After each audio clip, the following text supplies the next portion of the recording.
potencial para pregar um evangelho e viver um evangelho que liberta o homem no todo.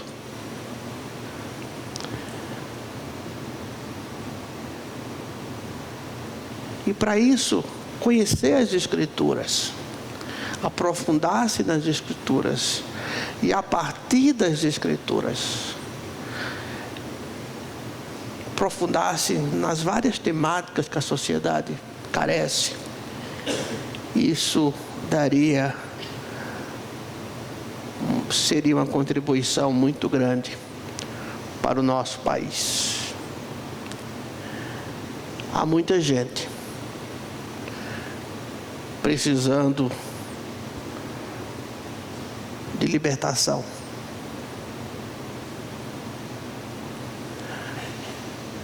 Lá em casa agora ficamos os três, eu, Fátima e o Emílio. O Emílio é o nosso calopsita. E às vezes Fátima abre a gaiola e ele fica lá dentro preso. Porque prisão é coisa de cabeça.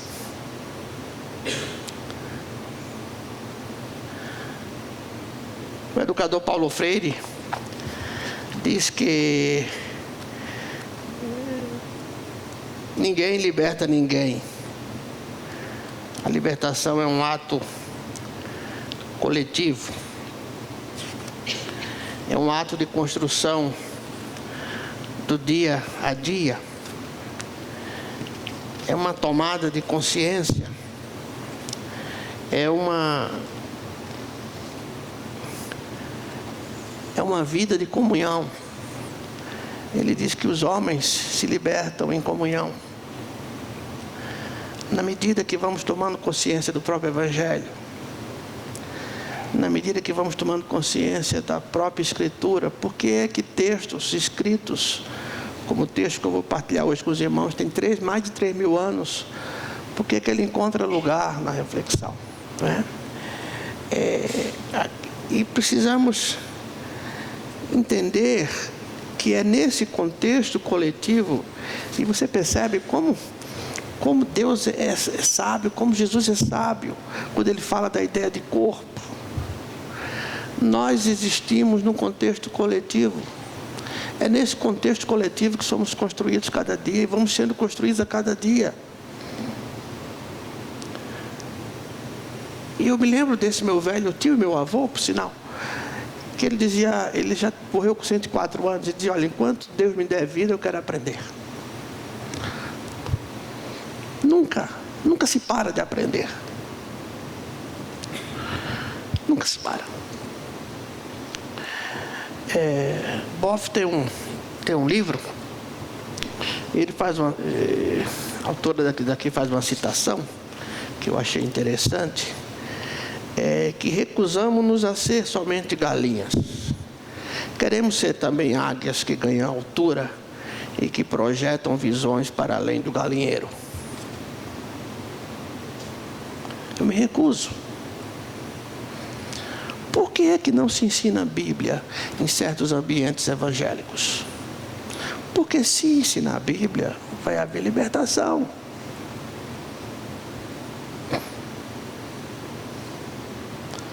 Você são determinados textos para referendar aquilo que está sendo feito, sem que haja reflexão.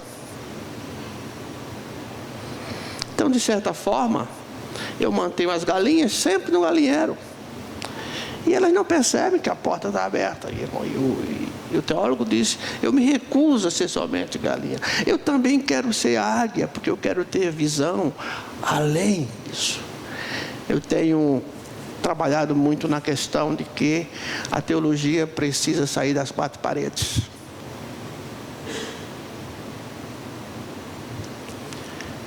Hoje vivemos numa comunidade, numa sociedade que sabe andar. Hoje a gente está observando bebês e nós vamos trabalhar alguns temas de ética a partir, acho que de abril ou maio.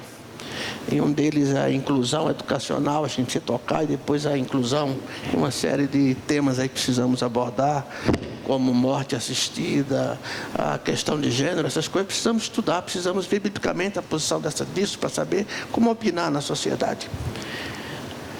Mas a sociedade sabe andar.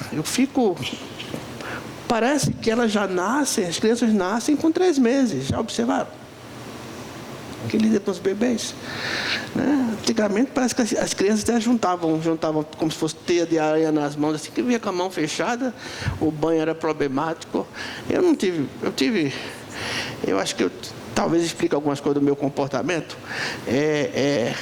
No primeiro banho que minha mãe foi dar, eu ensaboado, escorreguei a mão dela, fui bater embaixo da cama. Então devo ter levado alguma pancada, talvez explique meu comportamento. Então as pessoas já nascem, todo mundo é que sabe andar.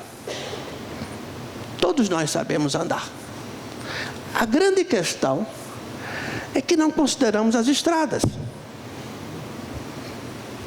Inclusive para saber que calçado eu preciso para andar.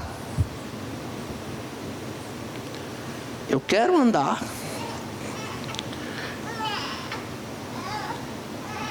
Já não cantamos tanto aquele hino, quero andar com meu Jesus. Isso aí já está confuso. Eu quero andar. E nessa ânsia talvez de ser águia, quem precisa ser águia, nessa ânsia de libertação, e eu preciso de libertação, a sociedade precisa viver essa liberdade, acho que é necessário. Nós batistas fomos um povo que sempre batalhamos por isso. Hoje eu vejo algumas incoerências, mas sempre batalhamos por isso, historicamente. Mas eu preciso prestar atenção na estrada. Porque se eu não tiver a visão correta, eu vou comprometer a minha vida nessa estrada. Aquilo que é um direito, aquilo que é um presente, aquilo que é um privilégio, poder caminhar, passa a ser para mim um trauma na minha história de vida. E vamos tratar isso um pouco aí a partir de maio, sobre memórias afetivas. Hoje eu quero pregar sobre o homem do cabelo comprido.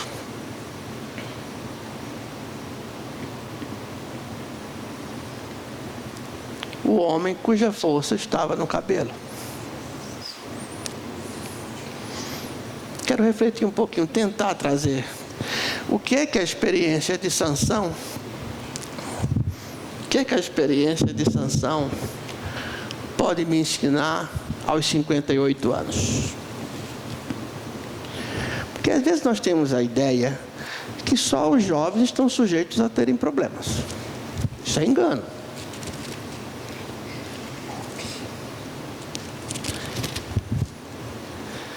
Volto a citar a ministra Carmen Lúcia, quando, a partir de um parecer do julgamento, ela diz: às vezes, dirigimos 1000 quilômetros corretamente. No quilômetro 1001, quebramos as regras do trânsito e somos punidos, porque mesmo dirigindo 1000 quilômetros de maneira correta, nós falhamos em relação à lei a partir do quilômetro 1001. Não há idade para a queda. Estou falando queda espiritual.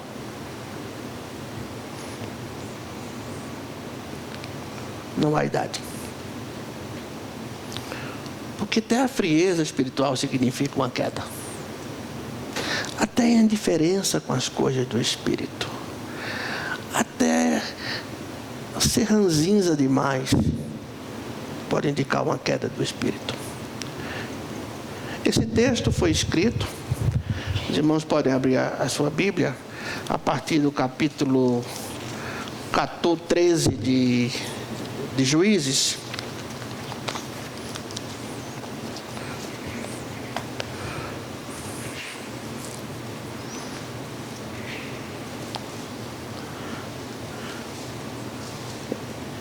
Esse livro foi escrito entre 1000 e 1050 anos antes de Cristo. aproximadamente. Os autores divergem às vezes, mas o importante é que ele narra o estilo, os tempos da democracia tribal.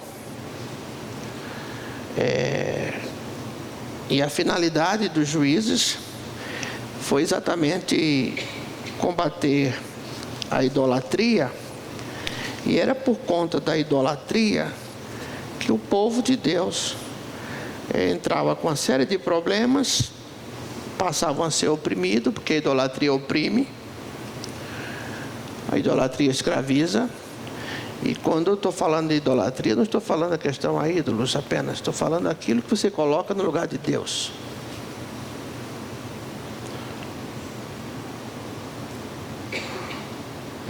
Quando colocamos as outras coisas no lugar de Deus, praticamos idolatria. Deus é Senhor.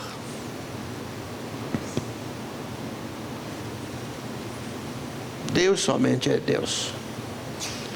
Isso não quer dizer que eu não respeite a fé dos outros. Tolerância. Mas os juízes foram então suscitados por Deus para libertar o povo da opressão das nações vizinhas.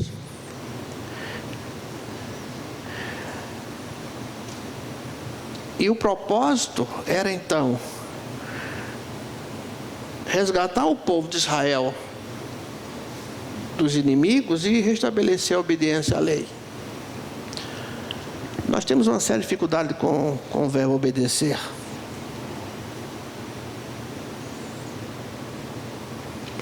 Por isso queremos fazer tudo à nossa moda. Sansão foi juiz durante 20 anos.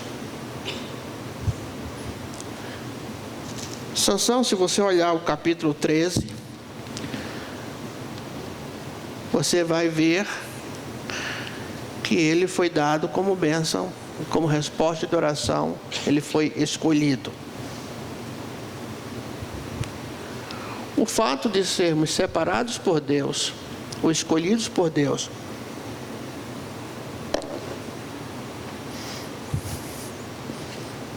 não nos isenta de tomarmos caminhos ou decisões erradas.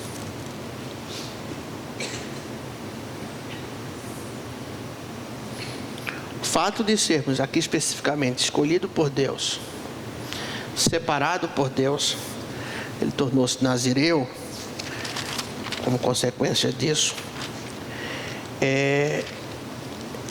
não nos isenta de fazermos tolices na vida. Por isso que não há uma data fixa para a queda, ou uma data limite. Eu posso cair até os 50 anos, não vou cair aos 70. Posso cair aos 70. Posso cometer erros aos 70. Posso me afastar de Deus aos 70. Posso achar que a vida com Deus que eu quero é uma vida isolada, sem corpo. Igreja. Isso não é novo. Isso é velho, vocês vão ver isso quando estudarmos história da igreja.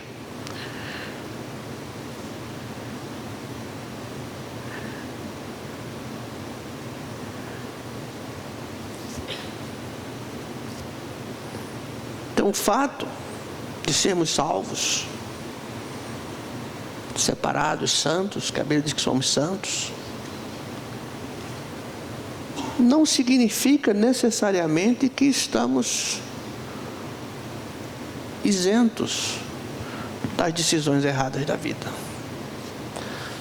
Quando somos mais jovens, temos mais possibilidade, porque de certa forma, ainda que seja confundido com soberba, a inexperiência às vezes deixa de impor certos medos a gente.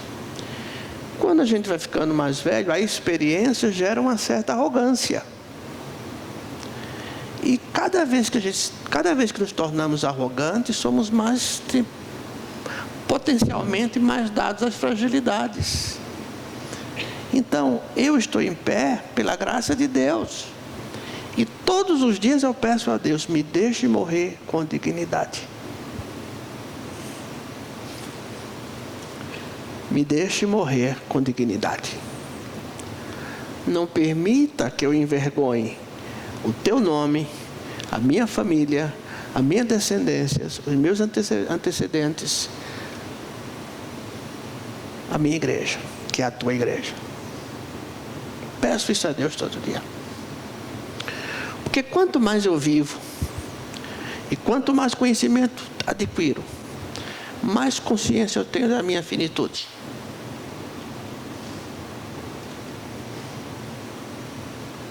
Por isso eu preciso olhar a estrada por onde ando.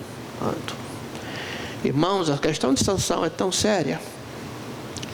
Além, está lá no capítulo 13, mas no capítulo 13 ainda, no versículo...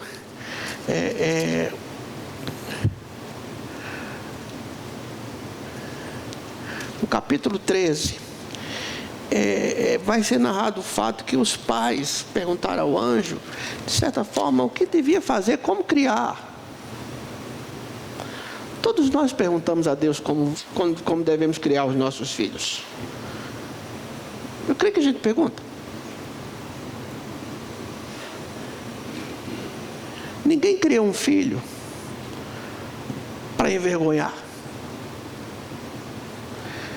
Como educador, que por natureza eu sou, mas quando eu trabalhava com escola, e como pai, eu sempre tive a preocupação, se o mundo será pelo menos melhor, ou se o mundo terá uma contribuição mais positiva. Eu dizia muito isso.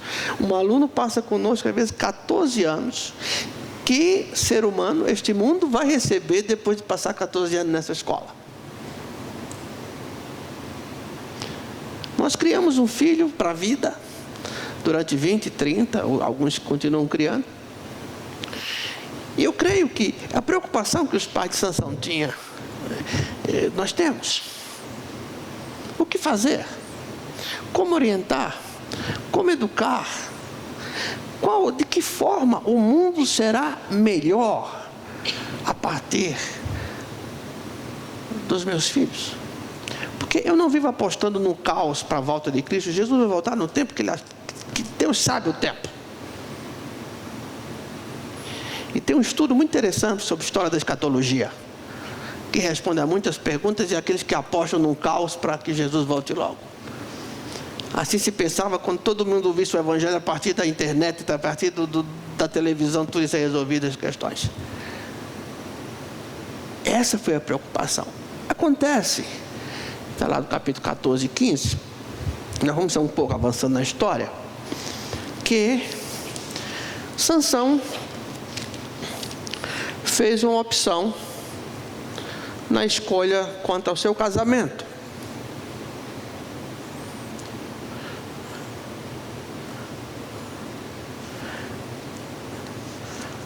Sansão estava optando por um relacionamento com uma jovem que não era do seu povo.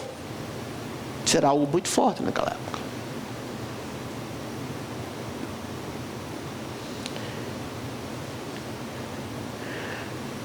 E lá no capítulo 14, verso 3, o pai indaga: não há porventura mulher entre as filhas dos teus irmãos, nem entre todo o povo, para que vais tomar mulher dos filisteus, daqueles incircuncisos?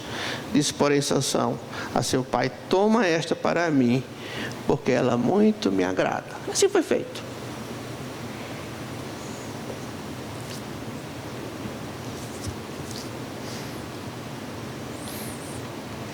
Porque o fato de agradar não significa o conhecimento pleno da estrada.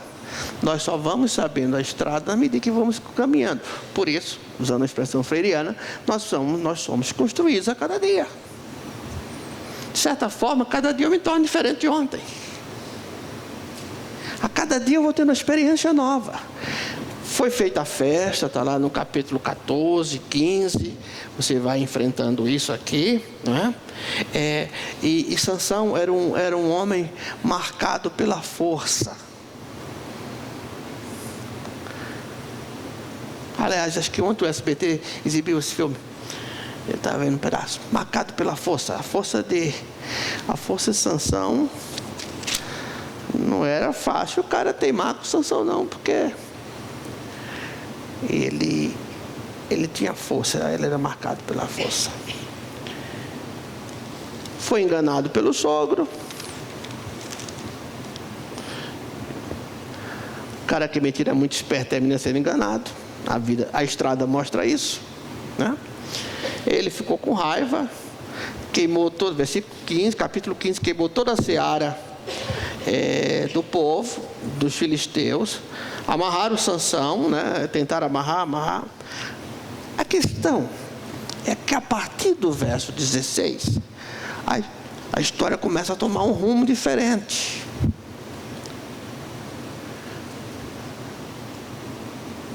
E a ênfase que eu quero dar aqui não é a questão da prostituição. É como se eu dissesse, cuidado com o capítulo 16 de Juízes na sua vida e na minha vida. Cuidado na conversa que você vai entrar. Ele se interessa por uma prostituta, depois conhece Dalila, e aí se envolve com Dalila. Vocês sabem disso. Ele se envolve. Isso era pecado ao Senhor. E na realidade,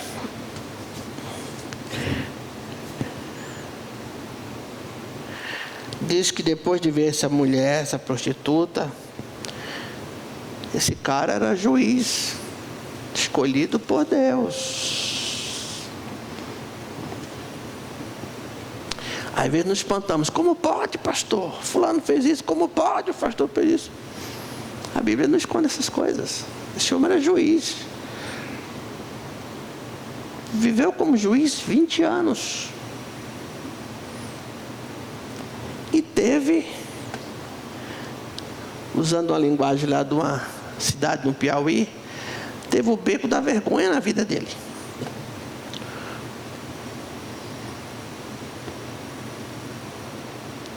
Teve um deslize.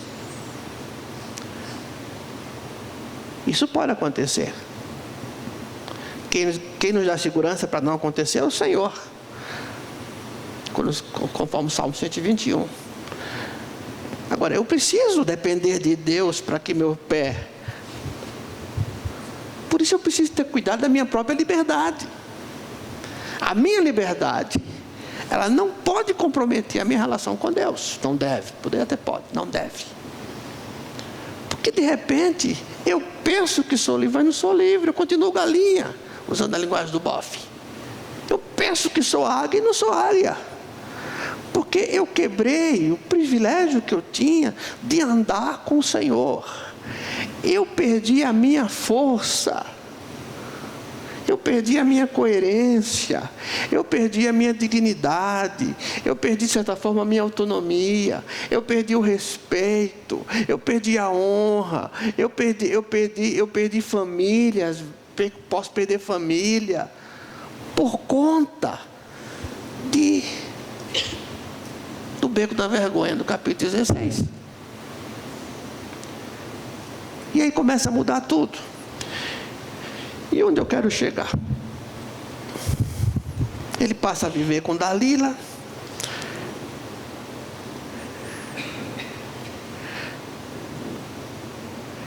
E ela estava querendo saber qual o segredo da força. Qual o segredo da força? Qual o segredo da sua força? Qual o segredo da minha força?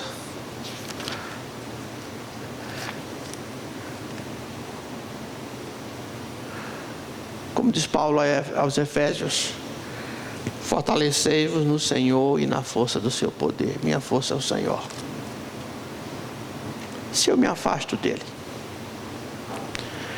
porque quando a gente começa a se afastar de Deus, não é abruptamente, você vai minando, você vai minguando, você vai perdendo o prazer nas coisas do Senhor, você vai perdendo o prazer de estar com o próprio povo de Deus, vai perder o prazer de estar na casa do Senhor, vai perder o prazer de conviver, e você não se apercebe que você vai minando. Há um autor de um livro chamado Esgotamento Espiritual, não lembro o nome, mas ele fala de uma experiência. Se você coloca uma rã numa panela, que ela vai pular, mas se você coloca ela numa panela e deixa a água aquecer, ela não vai perceber quando a água ferver, e ela vai morrer ali, porque não percebeu a mudança da sua temperatura. Você não se apercebe da mudança espiritual, da temperatura espiritual à sua volta, porque o prazer, o encantamento, a sensação de que você conhece a estrada vai tomando conta de você. E ela perguntou, e ele diz: eu sou nazireu, minha cabeça nunca viu navalha. Porque assim fazia com o nazireu. Ele era separado. Uma das coisas era não cortava o cabelo. Quem anda pelo interior nordestino, principalmente no interior, ainda vê que é prática. Alguns pais fazem promessa, e uma das promessas é não cortar o cabelo do filho durante 7 anos. Então você vai e vê naquelas festas de interior, aquelas procissões ou nas feiras, aqueles meninos com cabelo bem grande, porque ali vai passar 7 anos sem cortar, uma promessa. E aí veio a queda, e Sansão ficou cego. Quando a visão que temos de Deus começa a ser comprometida, nós ficamos cegos. Para qualquer um de nós crentes. Quando eu perco a visão de Deus, quando eu perco o tremor e tremor, quando eu perco o senso de missão, quando eu deixo de ter prazer de me agasalhar no Senhor, na minha frieza, quando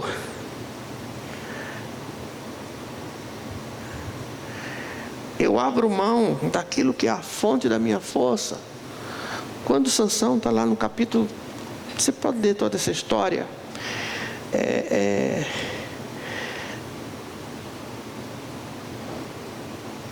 quando Sansão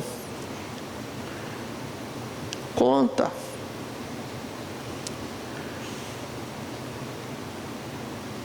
ele tem um cabelo cortado, isso é um símbolo.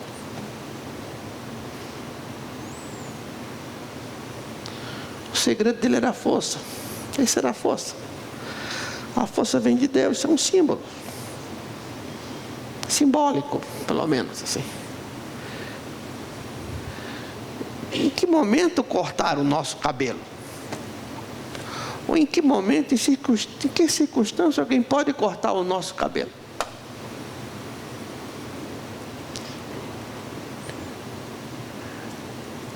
E a história mostra que ele ficou cego,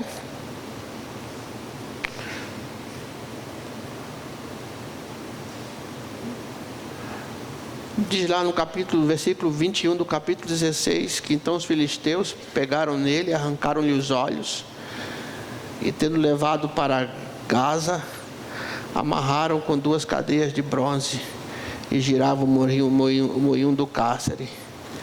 Todavia o cabelo da sua cabeça logo foi rapado, mas começou a crescer de novo. Porque o sofrimento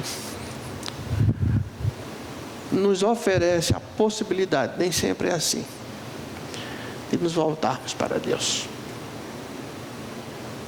Às vezes não dá para reparar certas coisas. Tem coisa que não dá para consertar. Aí, na linguagem da graça, a gente volta à graça do Senhor. Mas o texto diz que Sansão morreu juntamente lá no templo, nas colunas do templo. Ele morreu junto. E às vezes nós morremos juntos com a nossa cegueira, sem nos apercebermos que estamos mortos.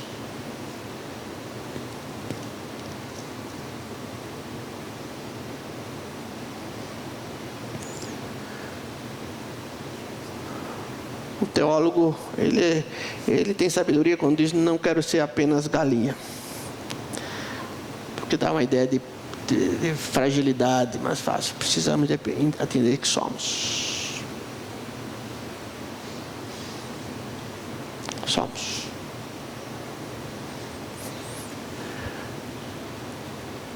Eu aprendo com Sansão.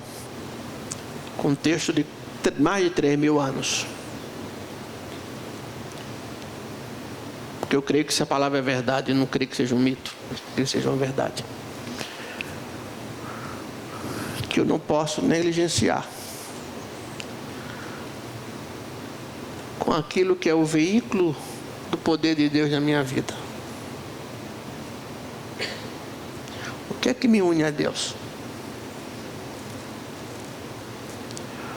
O que é que, mesmo com toda a fragilidade humana, isso é muito sério, gente.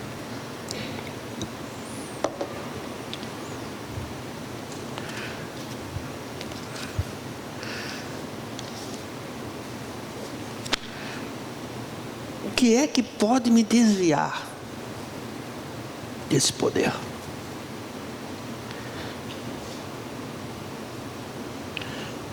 O que é que pode ter nesse capítulo 16 na minha vida, de modo que eu tomo um rumo diferente da minha história? Sansão era juiz, escolhido, criado, separado, consagrado.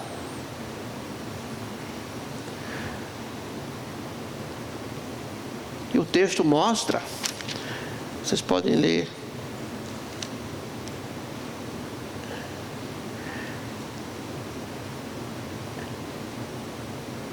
quando eles pedem que o anjo ensinasse o que fazer com ele, como ensinar. E é uma forma de criação muito interessante, porque os pais cederam ao pedido de Sansão, que não era comum.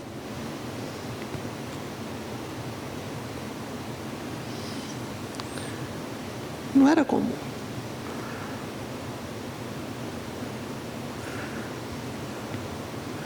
Questão, e aqui é só como prefigura, no caso aqui foi Dalila, pode ser a política, pode ser a profissão, pode ser a filosofia, pode ser, seja lá o que for. Quando aquilo toma o lugar de Deus, quando você se encanta por isso,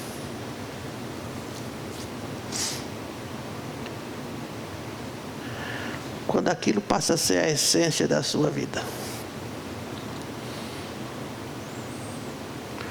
e de certa forma você que era livre volta a ser preso, prisioneiro.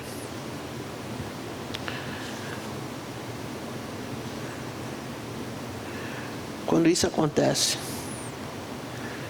isso nos pode levar a um processo de destruição, onde não só morremos, como as pessoas que estão à nossa volta são sucumbidas por conta da nossa cegueira.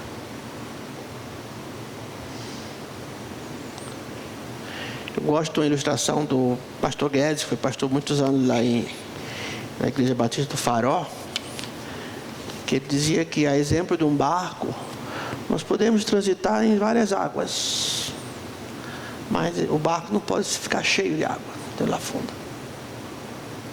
A minha relação com Deus, a minha vida com Deus, a minha dependência de Deus, como eu disse, e não é porque a força humana vai minguando, também me vai minguando, mas é porque a experiência vai me mostrando cada dia mais a minha própria fragilidade, o potencial que é a minha fragilidade humana, e eu vou me revestir do poder que é de Deus, para que eu não tome um capítulo 16 na minha vida. Entende isso? Nós somos separados, nós somos salvos, somos filhos de Deus, amados, queridos, que Ele sacrificou seu próprio Filho para nos dar em resgate. E ele, como diz o Paulo em Romanos, ele nos dá toda a possibilidade, porque o verbo indica lá que nós temos toda a potencialidade no capítulo 6, e toda a potencialidade e possibilidade para andarmos em novidade de vida. Mas a voz lá é ativa. Eu escolho isso. Eu escolho. Eu não vou andar em novidade de vida se eu não escolher andar em novidade de vida. E andar em novidade de vida não é para gente frouxa. É para gente que reconhece a finitude e vai na busca da dependência de Deus. Sansão passou na história, julgou um homem que era conhecido pela força, mas um homem que, por conta de um capítulo 16, vai sucumbir junto com os outros filisteus, com toda aquela liderança, com toda aquela religiosidade. Ele voltou a ter força, clamou a Deus que Deus não o abandonasse, mas morreu junto. E a minha oração para que não morramos espiritualmente, seja lá qual for a idade. Não são apenas meninos de 15, 20 anos que têm essa possibilidade. Nós também estamos sujeitos aos 40, aos 50, aos 60, aos 70. Eu preciso depender do Senhor. Que Deus nos abençoe. Se tiver um tempo, leia esse texto. Conheça mais dessa história. Veja aquilo que Deus... E sempre perguntando, Senhor, qual o segredo da Tua presença em minha vida, da Tua força em minha vida? Qual o segredo, Deus, para que eu possa permanecer em pé? Tá? No meio, numa ética relativizada, onde quem faz o que é errado parece ser mais privilegiado, e muitas vezes é mesmo, do que quem faz o certo. É difícil ser sério diante de tudo isso.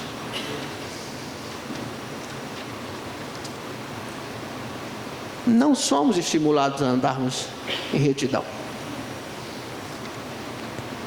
Isso na sociedade do espetáculo religioso também.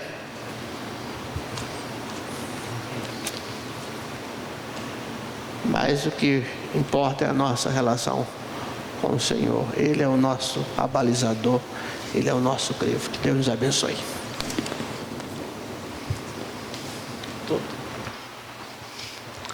Fiquemos em pé, queridos, e vamos cantar este hino, A Fé Contemplada.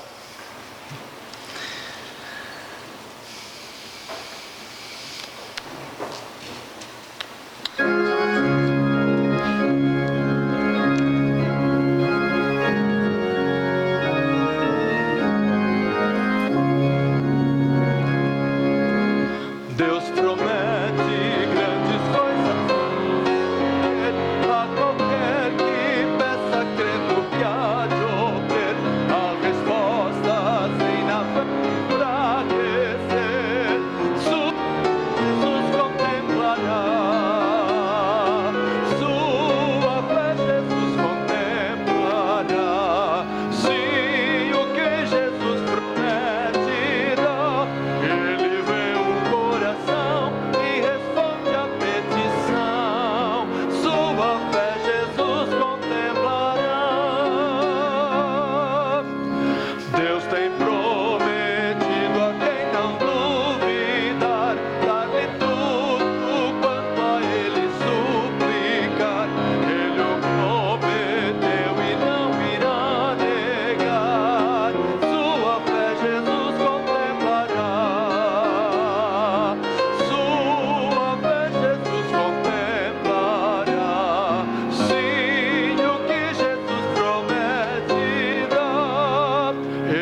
Pai, tão somente ajuda-nos a prevalecer em meio a tantas lutas, a tantas ciladas que a vida às vezes nos oferece.